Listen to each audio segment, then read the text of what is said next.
1,500 bacteria initially.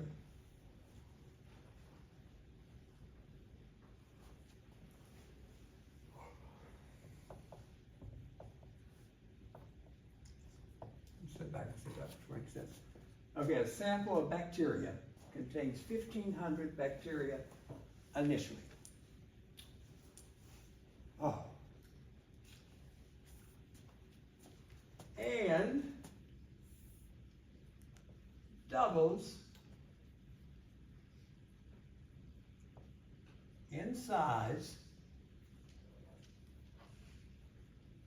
every 30 minutes.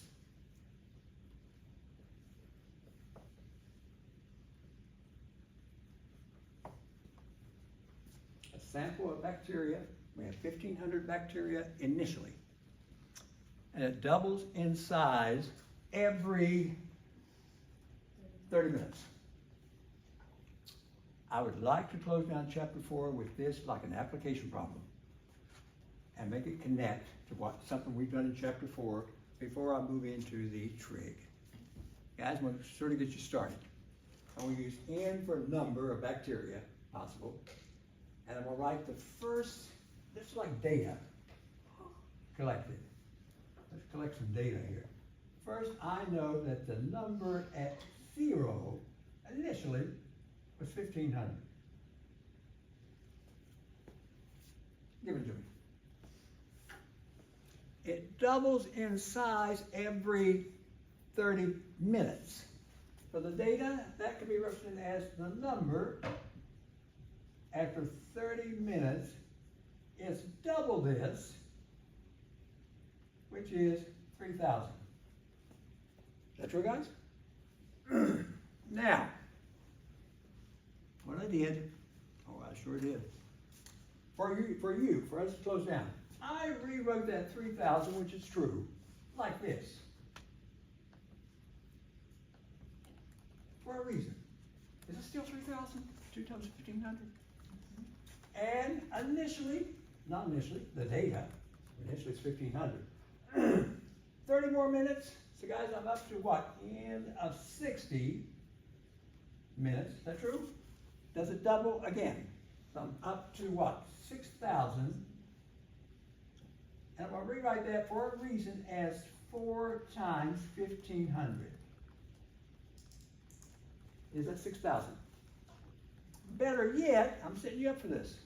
I'm going to rewrite that 4 out front as 2 squared times 1,500. For a reason. And it seems like in my notes, I may have gone just one more here. I did. The number of bacteria can be represented at 90 minutes. Double that. I think I'm up to what? 12,000? Is that true, guys? And I can represent 12,000 as what could you think I might write 12,000 as? Is it 8 times 1,500? Is that a possibility? Is that 12,000? Did it quickly? And we'll rewrite that 8 as 2 cubed times 1,500. Now, me, my clever students. I took this from, I think it's a calc book. Now, anyone look at what I'm trying to lead you to and give me a general formula for the number of bacteria at any time, let's call it T. In other words, I need a formula coming from this data. And I did you a favor, I wrote the data in a specific form to see if you can get a hint on how to write this as a general formula, N of T. Does anyone have an idea?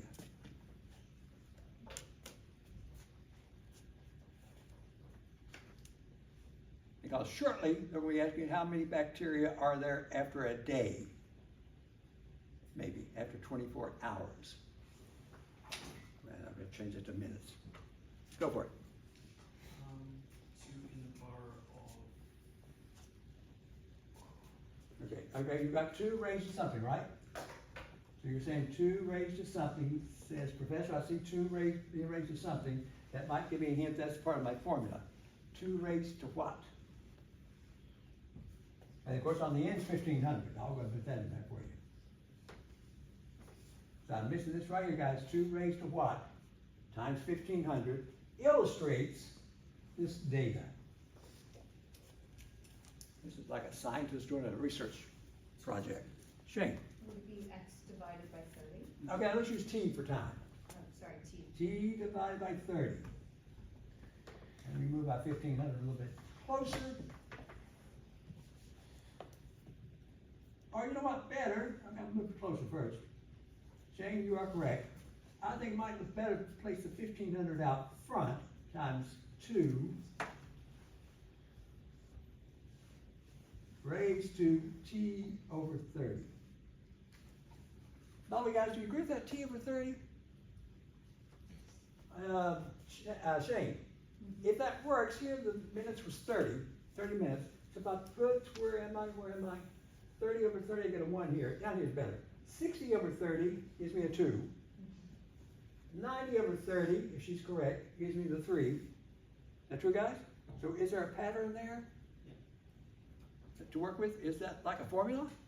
Now I have a general formula based on that data, and I wrote it out. By the way, guys, this thing is, I know it looks strange, this is an exponential function. Now, after you have the formula, now first comes the formula, Shane, help us out here. Then yes, to close out chapter 4, I may ask you, now tell me the number of bacteria we would expect. We've already got up to 12,000 already. After, this is minutes now, after 1 day, 24 hours. Woo! Is that true?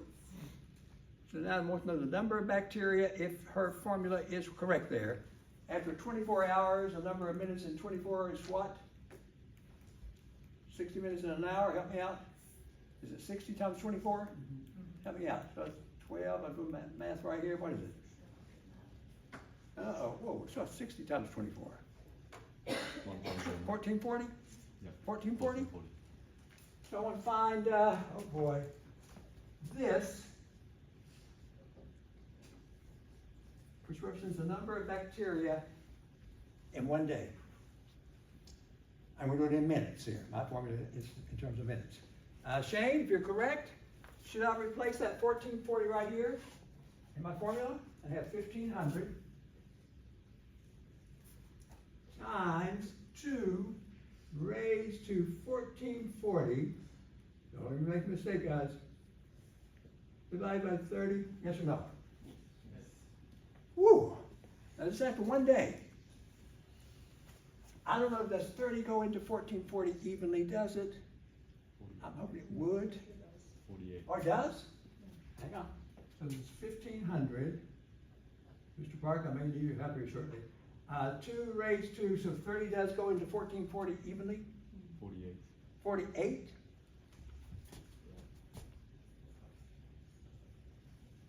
That would help. Whoa, whoa, whoa, whoa. Whoa.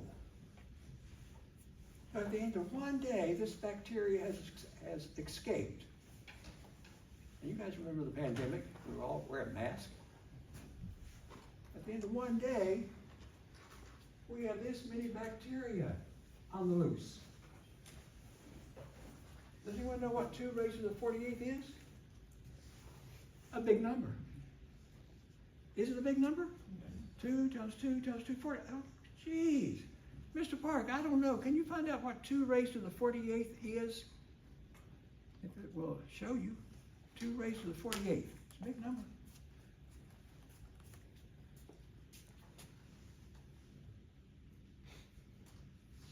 It's like 20 digits. 20 digits of bacteria on us. And besides that, I'm supposed to multiply that number by what? 1500. Good luck. We're back to the mask and more, if this should happen. So see how fast that thing grew? And that's what these exponential functions do. They grow fast. This one grew really fast. We started out with 1500. That's no problem. Right, take some type of spray and get rid of those. But all of a sudden, no, it does this. Spray a little bit more. Then we're up to here, keep on spraying, kill them all. You get up to here, you're not gonna spray, how are you gonna spray all this? Big number of bacteria. Okay, guys? So I thought I'd point that out just as an application of an exponential to close down chapter 4. Now, your turn. Before I leave chapter 4, does anyone have any concerns about chapter 4? The chapter on logs, exponentials, properties of logs. Oh my goodness, I've got to get a nice review for you on Wednesday. And then I will do one sample problem for the quiz. Mr. Parks will remind me when to stop shortly here before we leave tonight. But any concerns here? Shane? I congratulate you. Quickly says T over 30, time divided by 30, Professor, the way you set this up. Now, if I had not set it up like I did, and just had placed, left the 3,000, left it at 6,000, left it at 12,000, did not do this for you. I just left these numbers. It may have been harder to come up with a pattern and come up with a formula. But I thought I'd break that down for you and lead you into it because I want to do it fairly quickly and then use the formula. Guys, any concerns here? Now, chapter 5. I've been waiting for this all semester. Chapter 5. Shane, I think at the bottom there is something about 5.1 probably. Yeah, angles, arc length. Okay, so we're going to get started on that, guys. It's a different topic altogether.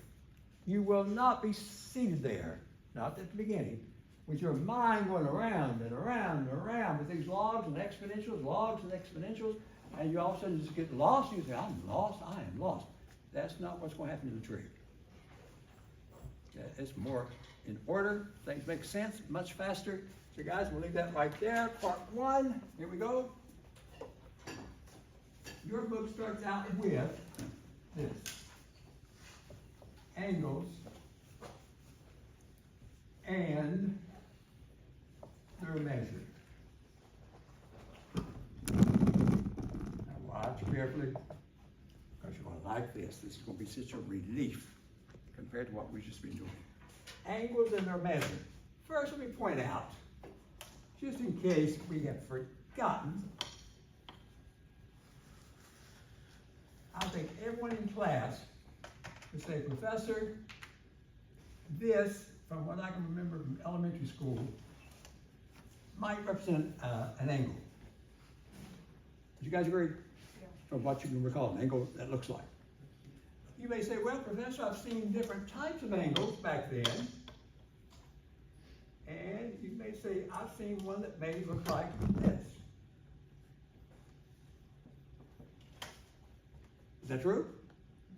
Could that represent an angle from what we know an angle should look like? And of course, everyone, kindergarten, would recognize this one. Is that an angle? Are those examples of angles that you can recall? Of course. Now, some students may recall from back when you saw this, they were given special names. I don't think your textbook goes into detail like this, but I think I'd point them out. Does anyone realize what an angle that looks like this, whose measure is less than 90 degrees, it was given a name? Does anyone recall what the name was? Acute. It was an acute angle. Measure is less than 90. So when you measure, you got an answer less than 90. This one looks like it, when you measure, it may have a measure more than 90. It was given a special name. Does anyone recall? Obtuse.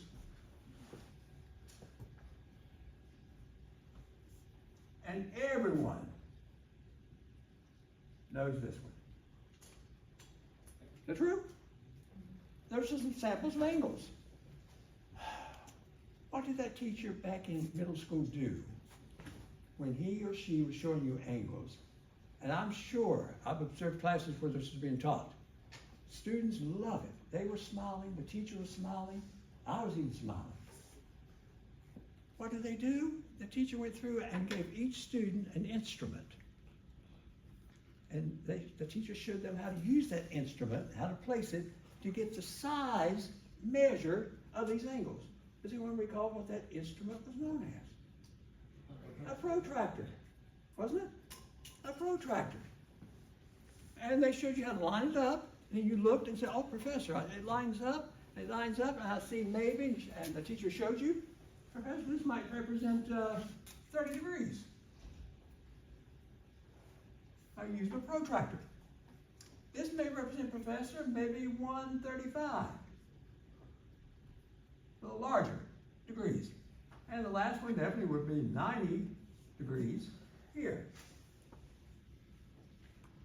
Did you guys do that back in middle school? You remember smiling? You remember those middle school days? Were you happy back then? Of course you were. You were happy. Did you guys take little naps? Oh, that was kindergarten, wasn't it? Was that kindergarten? Take little naps. The teacher came by and patted you on the back and said, oh, you're doing so well, even though you were failing. You're doing so well, and just smiled at you. And said, here, use that protractor. You have the protractor backwards, upside down. You didn't know what you're doing. But the teacher still smiled. I love kindergarten teachers. They all smile. They all smile until you leave. Then you should hear them. I passed out protractors and I don't know, it's a mess. One student broke the protractor. I don't know what's going on. They class, all smiles. All smiles.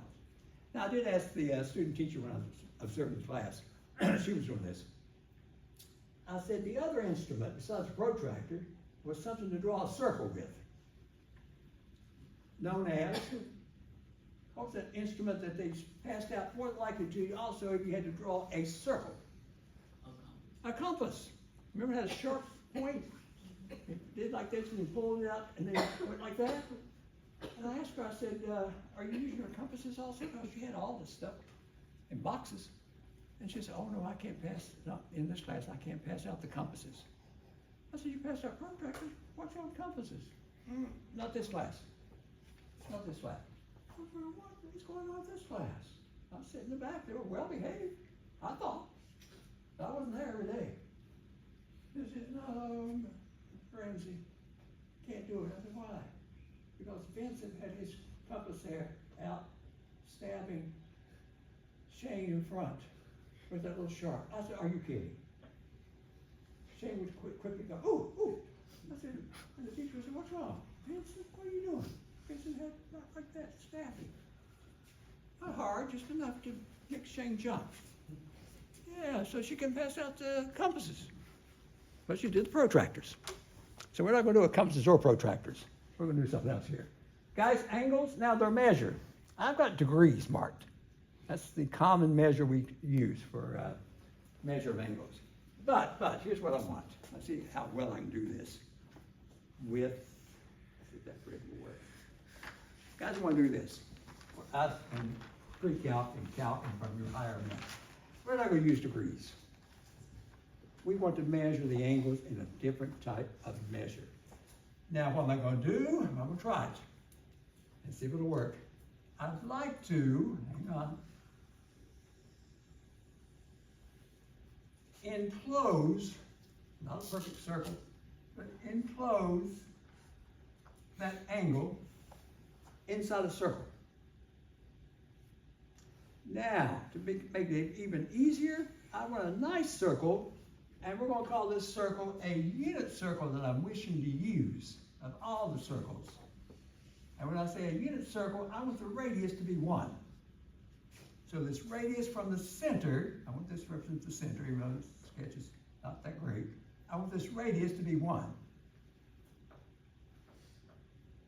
Okay? So I've enclosed my angle with a circle. Now, for us, we realize it's 30 degrees using a protractor, middle school. For us, though, in pre-calc and all the higher math that you go through now, even in grad school, they're not concerned about that. They're concerned about another way to measure this is to take a look at and tell us the length of the arc of this circle that's being cut out as that 30-degree angle is being formed. In other words, we're going to start with what they call the initial side, and you're going to sweep out like this. We're going to move counterclockwise, they call it. Here's the initial side. move that around, stop, form the other side to get the angle. So as you move that initial side counterclockwise, you're going to sweep out a part of the circle. If you can tell me the length of this arc, that's another way to tell me the measure of that angle. Now, I need a discussion. Does anyone have an idea on how to come up with the length of this arc? That means, like me, if I had a pair of scissors, I would cut it here, I would cut the arc here, bring that arc out, straighten it out, use a ruler, and measure it. And that's going to act as the measure of this angle. Guys, can anyone tell me, though, a good strategy I could come up with to find the length of that arc that's being cut out by that lopsided circle? What's the length of that arc? Any ideas? And this is a radius 1, it's called a unit circle. I don't want a radius 2, that's too large. Radius 3, no, we're going to stick with radius 1, a unit circle, 1 unit. Guys, any ideas? Oh, I'll get you started. Can anyone tell me the length of the entire circle? And can you tell me the word associated with that? If I say, what's the length, not just the arc, what's the length of the entire circle? What's that called? Circumference. Let's find the circumference. And is there a standard circumference formula for a circle way back? I use this one, 2 pi times the radius, 2 pi r. Standard formula to find the circumference of a circle. My circle has a radius of 1. So we'll replace in my circumference formula from middle school, 1. And therefore my complete circle, all the way around, has a length of 2 pi. 2 times 3.14, roughly 6.28. Did my angle of 30 degrees cover the entire circle? No, this has covered a proportion of it, a ratio of it. So I need not stop here. This is for the full circle. Now, can anyone give me a clever way to find the ratio, proportion, that I'm looking for of this piece here compared to the full circle? 2 pi divided by 360. Whoa. Tell me again. 2 pi divided by 360. Okay, oh, you got it. Now, he's already put a pi in there. Hang on, though. We got the circumference to be 2 pi. He's telling me, Professor, he's telling me correctly here. He's saying, Professor, you got 30 degrees. How many degrees are there in a, degrees now?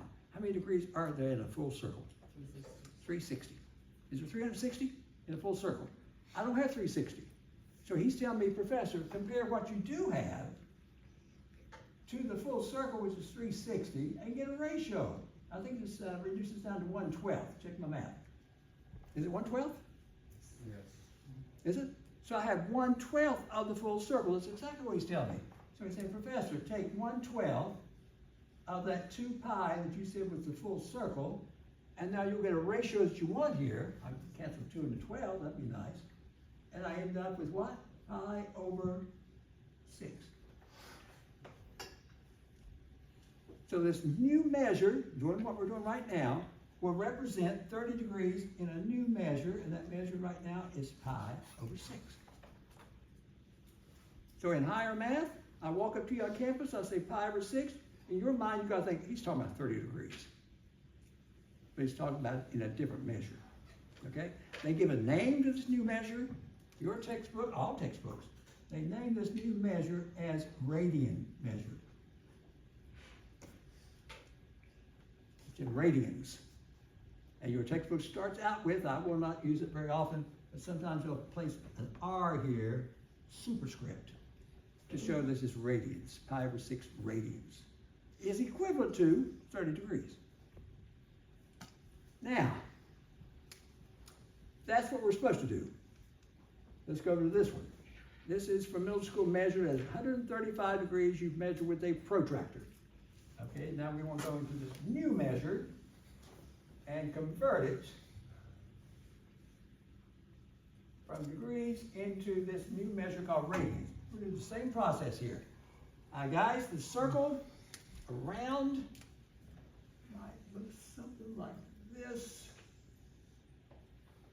I'll spin this side here. I'm just trying to capture that angle inside of circle. Now can I sort of do the same process I did on this one? So I've got 135 degrees, there's 360 altogether in the circles. Let's get a ratio going. So that's 135 over what, 360? I'll come back to that and reduce it down if I can. And the full circle again is how much for the full circle? 360. Is it 2 pi, was it 2 pi here? 2 pi r, was it 2 pi for the circumference? That's the full circle?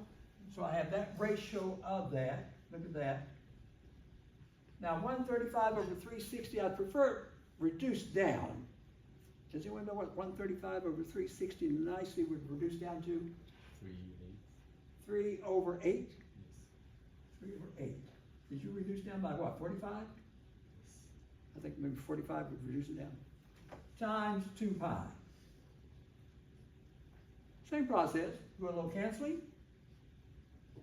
Now you have 135 degrees for middle school, represented as 3 pi over 4.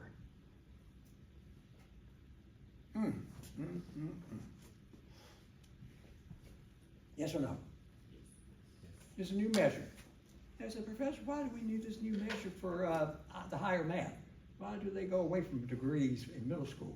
Well, they like numbers to work with. Guys, 3 pi over 4 has no degree mark. This is not, it's not degrees. That's not a unit with that. It's just a number, 3 pi over 4. 3 times 3.14 over 4 is the number. And sometimes they'll ask you to add those numbers and so forth and so on in this new measure called radian measure. Is it making sense? Step back and look at it. My circles aren't too bad. Okay? Makes sense though, the way it comes out? Now, Shane, do me a favor, please. Would you please, I think I listed these, did I list the conversion factors on that handout? Yeah. Okay, hang on. The guys, where I asked her how to, or read that for me, how to do this. After she reads it to me and I place it on the board, this is a faster way to convert from one to the other without you drawing the circle and find the circumference and all that business. It's a faster way. Shane, read that to me. 1 degree Okay, 1 degree. is equal to pi over 180 radians. Wow. 1 degree is now equivalent to pi over 180. I did not confirm that. Now, did I give you some set formulas after that? You gave one more. Okay, what was that? One more. Was 1 radian is equal to 180 over pi degrees. 1 radian, oh my goodness, is equal to what was it, 180? 180 over pi. Over pi. We'll see what that means here, guys. What I did not place on the handout, here are the conversion formulas to do this business we're doing here quickly. If the angle, here's the first one. And guys, they love to use letters from the Greek alphabet to represent angles in trig. I'm going to use the letter theta. That looks like that. And let's say theta, the angle, has been given to me in degrees in middle school. And I want to quickly change it to this new measure called radians, but not go through all this circumference business and all this ratio and so forth. Just merely take that angle given to you in degrees and multiply it by pi over 180. That will quickly convert that angle, represented with theta, into this new measure, radians. And that would save you from worrying about the circumference, the ratios, all that. That's where it came from, though. Example, if I was given 15 degrees, and for some reason they wanted in this new measure called radians, I don't have to go through this business again. Just merely multiply it by pi over 180.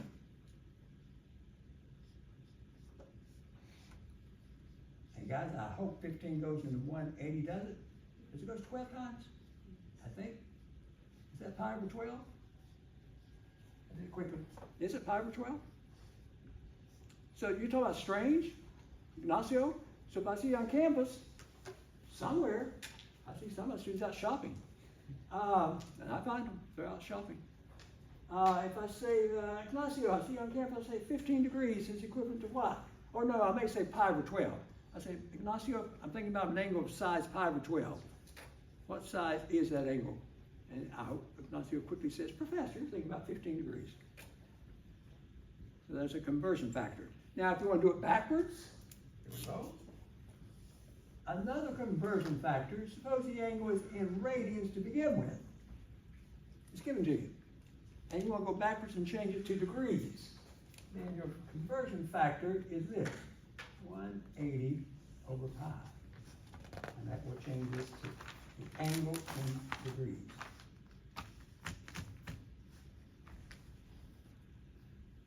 Okay? Hannah, see you on campus? I say, Hannah, how you been doing? We'll chat a little bit. But she knows what's going to happen. And I say, Hannah, before you leave, I'm thinking of an angle of size 7 pi over 6. You'll say, well, she'll probably say, Professor, I'm glad you're thinking. I don't know what you're saying, but 7 pi over 6. That's what I'm thinking, Hannah. What size angle is that for middle school? Let's take 7 pi over 6 times this factor, 180 over pi.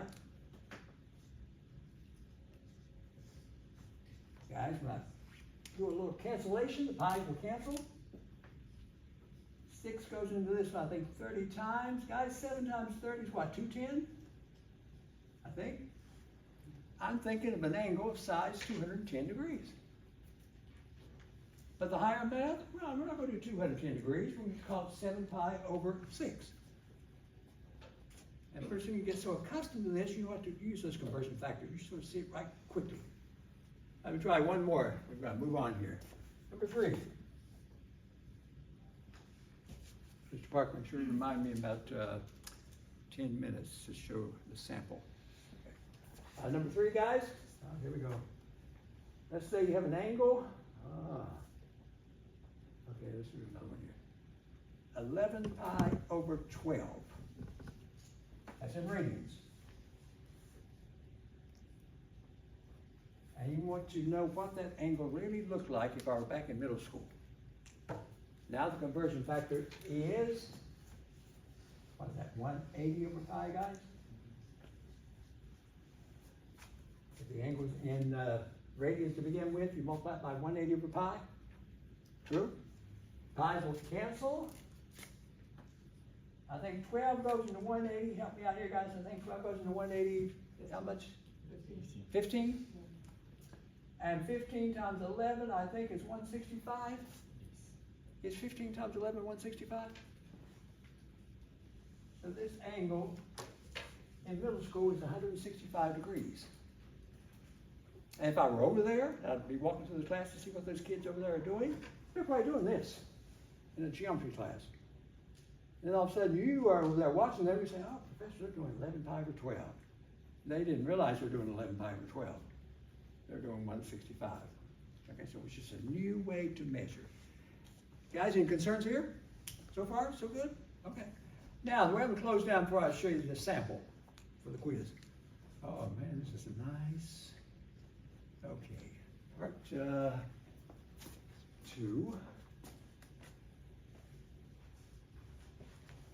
What do I want to do? Yes, I want to do this. Here we go. Let's set this up. Let's go to a grid.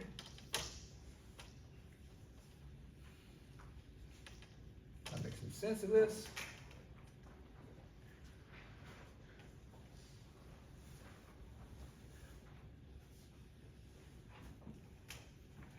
And to close this down for today, let's do it like this. Okay, the x-axis, y-axis.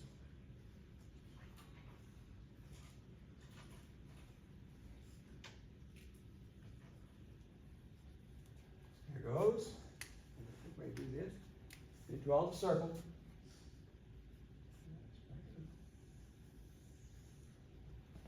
Reasonable. I want it to be a unit circle, again. And I want to mark a few things here. I will mark this as quadrant 1, which we all know is quadrant 1.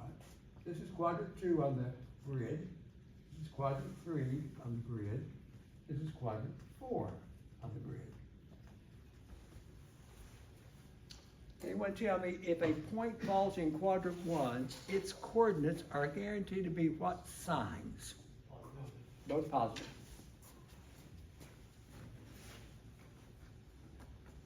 If I'm in quadrant 2, a point falls over here, I'm guaranteed the coordinates are a negative positive. Quadrant 3, both negative. Quadrant 4, positive, negative. That true, guys? Now keep in mind, I want this to be a unit circle. So I should point on the side here, the red represents this, which means the radius is 1. Best circle ever to work with. If it is, and I base this on a grid that starts at 0, could I label these points at this time with coordinates? What might be the appropriate coordinates at the intersection of that unit circle with the x-axis over there? Can I label this as 1, 0? What might be the appropriate coordinates for the one here on the y-axis if this is a unit circle? 0, 1. Here, -1 since I'm over on the left. And down here, 0, -1. Is that true, guys? Now, what can I do in the few minutes I have before I do my sample here? About 5 minutes. Oh, this will be nice. Hang on, hang on, hang on. Okay, here goes. We'll go ahead and do it. And close this down. Continue on Wednesday. Here we go. Who would like to be exempt from the quiz? Who would like to be exempt from the quiz on Wednesday? I'll go ahead and give you your 10 points. Look at this. Now suppose I draw an angle, and I place the measure of this angle. Why not? Let's use 30 degrees like I started over here. This angle represents 30 degrees. To close down, I'm getting too excited about this trick. Can someone tell me the coordinates of that intersection point for 30 degrees? You quickly told me 1, 0, 0, 1, -1, 0, 0, -1, quickly. Now I need the coordinates for 30 degrees.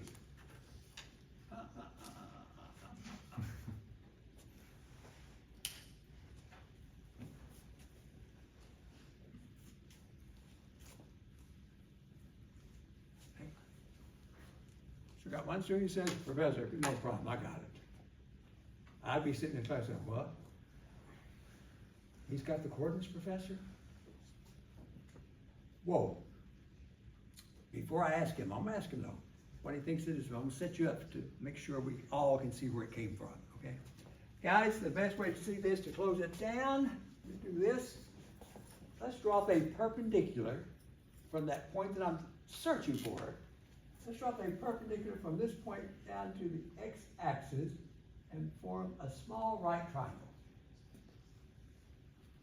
And I will try to mark the sides of that small right triangle. Here comes the word, the hypotenuse, the side opposite the right angle, definitely got to be a 1, because that's a unit circle. The radius is 1. Is that true? Makes sense. That should be 1 for the hypotenuse. The other two sides are missing. I need numbers to place on those other two sides. In other words, is this a measure of 1? Is this a measure of 2, Professor? What are the numbers that be placed on the two sides? They are specific numbers, and I got to find what they are, then we'll see if we agree on what he was going to tell me. Does anyone recall anything special about a 30-60 right triangle? Oh, I see some hands going up. Alex, go for it. One side root 3. Come again. One side like root 3. Oh, so you're telling me there's a root 3 somewhere in there. Love it. Hang on. More. Tell me more. Those two sides are the same size. hang on, hold on, before I stop here. These two sides are not the same. They're not equal. That's gonna come up on Wednesday. In this case, they're not equal.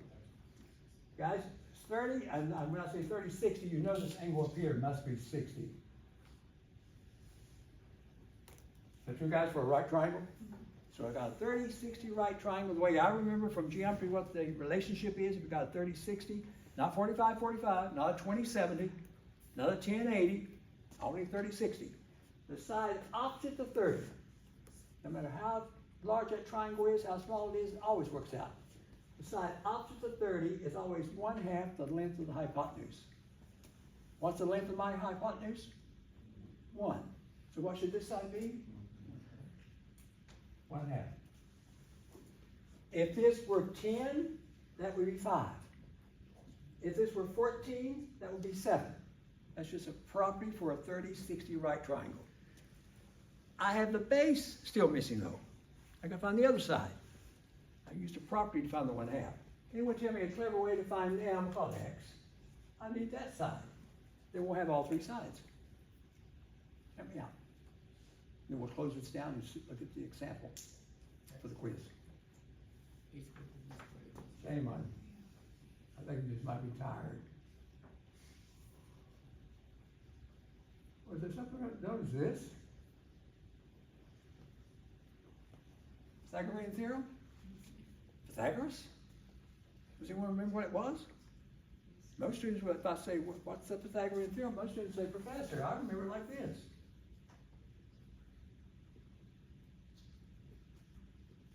The truth?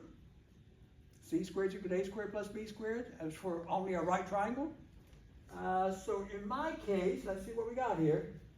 Does everyone recall what C was representing in the Pythagorean theorem? What was that letter C representing back then? The hypotenuse. The spelling on this hypotenuse. The length of the hypotenuse. The A and B are the other 2 sides. So I got A, B, C in my case is 1. That's the hypotenuse. So if I put that in, this is 1 squared is equal to x squared, one side, and the other side we decided was 1/2 squared. That's Pythagorean theorem applied to that right triangle. Solve it. You got 1 is equal to x squared plus 1/4. And move over here, guys. Move that 1/4 over, subtract it. That's 3/4. X squared. Sorry, I'm all over the board here. Take a square root. It's radical 3 over 2 for that. Is that true? That means the other side here is radical 3 over 2. I know your mind right now is just swirling with logarithms and exponentials. You're saying, Professor, goodness gracious, you wouldn't ask us to take a log of this, would you? No. No. Making sense, guys? So that, I'm gonna stop right there. So my triangle is set up for me for Wednesday.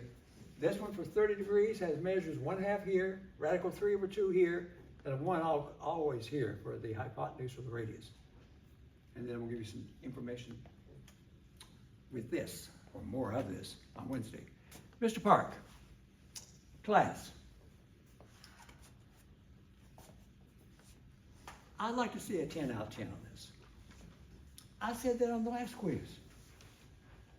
If ever I get, I think I have 30 students. If I ever grade 30 papers and I get all 10 out of 10s, SMC's gonna know about this. I'm gonna have someone come in and talk to you guys. Bring gifts. I like to see every student get a 10 out of 10. Sometimes it gets close. Okay, I think I had, what, 12 A's on this last one, something like that. And so many perfect scores. Okay, on Wednesday, here we go. I will set this up, close class down with this. You're gonna walk in, quiz number 7, I think it is. We've got a lot of work tonight. Here we go. Given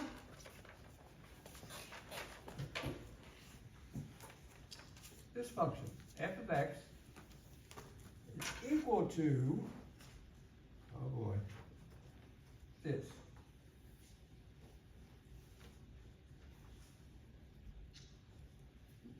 Step back and look at it. Beautiful. And Ignacio, I'm going to tell you on Wednesday, but this function is a one-to-one function.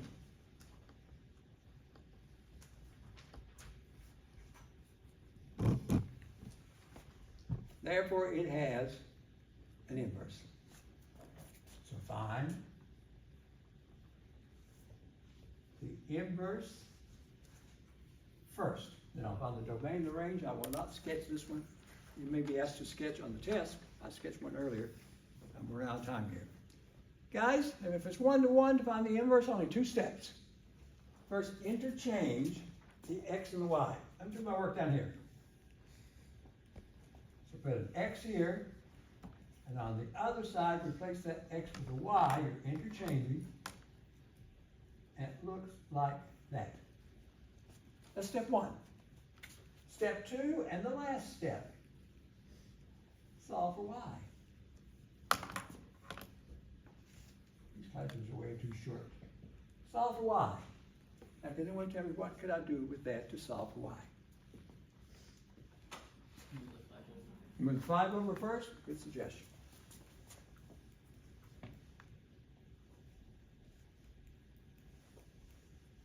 Beautiful. Next, divide by 2. Nothing wrong with that. These cancel. I put it over here on the side so you guys can see it. That's x plus 5 over 2 is equal to square root y plus 3. Keep in mind, I'm after this. Let me circle it. Gotta find that. What would you suggest I do next? Square both sides. Well, it's a little strange, but here goes. So this squared. And of course, guys, go ahead and square the right-hand side. You know that what to get, or what you will get there. Y plus 3. Is that true? And last step, to get the y completely by itself, move that 3 over, and you do. I would accept the answer like this for right now. I get this written down correctly. Over 2. Subtract 3. Guys, let me step back and look at it. Do we agree it looks like that?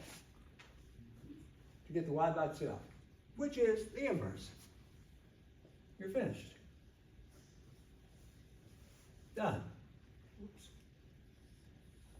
There's the inverse. True? Watch my time here. Now I'm going to ask you to find the domain and the range of that inverse. Let me point out first, since I'm asking for the domain and the inverse. Should that be the same as the range of the original? And the range of the inverse, if I need it, is equivalent to the domain of the original. So guys, I don't care which one you find first. I might suggest you find this one first, because you can easily go back and find the domain of the original. The domain of the original, that x plus 3 must that be that for a square root. Now, no logs. There are no logs on this quiz Wednesday. So x is greater than or equal to, see if you guys will agree, is that the domain on the original function? If it is, that should be the range down here. The interchange. So my range, let me use a y for range. Y is greater than or equal to a -3. Got that. Or better if you put it in interval notation, what's that? -3 to infinity. Yes or no? Will you guys agree with that? That's done. Now the range, domain, should correspond with the range. Or, you may say, wait, Professor, you have the domain staring at you right here.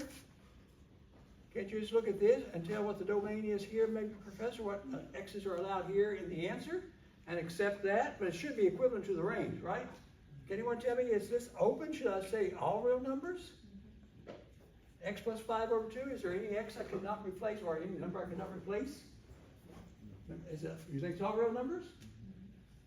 If it is, then we have, squeeze this in, we think it's this.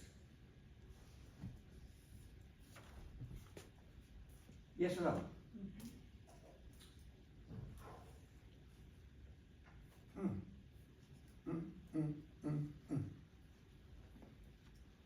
That's why I saved this for last. That's why I saved this for last. I got 5 minutes. What do you think you'd be clever? What would be clever for us to close down? Beautiful class tonight. To really be on it, like you're taking a quiz, and say, Professor, it looks like I could replace X by anything I wish here. But you said the domain should be equivalent to the range. Would it be wise to maybe go back and see what the range of this thing is? If it is negative infinity through positive infinity, and we're done. Now, I'm gonna do a real quick sketch with your help. Not all the transformations, just a final sketch. I'll need your help. Let's sketch the original function. I know the 2 is like a vertical stretch. I know what the square root parent function looks like. At least I'll do this, guys. There's the parent function. Is that true? I'll do it quickly. I know I can stretch it by 2. So that means if I do it because of the transformations, it's going to be a little higher. We don't have the time for that right now. This means to do what underneath there? Move that what? 3 to the left. A horizontal shift to the left, 3. No problem. -3. So we're saying now the graph is over here doing that. That graph has been horizontally shifted to the left 3. Yes or no? And then don't stop there. The -5 says do what from there? Vertically shift down 5. If I do, shift down 5, do I have now a point right there? If I shift this down 5, do I have that point lined up? Now usually I ask you for X and Y intercepts on the last graph to make a nice graph, but I'm not going to ask it because we're out of time here. Must the graph, it's going to look something like this, except it's been shifted down. So might it look something like this? You can find the X and Y intercepts if you wish, but must it take that shape there? My last graph. Yes or no? This has been shifted down 5. I'm saying this is the graph of this. Now, can anyone tell me what is the range on this graph? Thank you. Is it -5 through infinity? That's the range on the original. Should that now be the domain on this one? Therefore, is it negative infinity through positive infinity? No, it's what? -5, was it? Through infinity. Well, I may have overlooked that if I didn't make a quick sketch. That's true? That was the range. Guys, by the way, what's the domain on my final graph? It's right here. The domain, the x's. Is that -3 through infinity? That domain should be the same as the range. Was it? Back here. Isn't that a beautiful problem? So expect something like that. I mean, maybe that more than likely we'll have also on that 10 out of 10 quiz, there's a sketch, maybe one of these functions. I'll try to ask you to sketch maybe the original or the inverse. Guys, good class tonight. So I'll see you on Wednesday.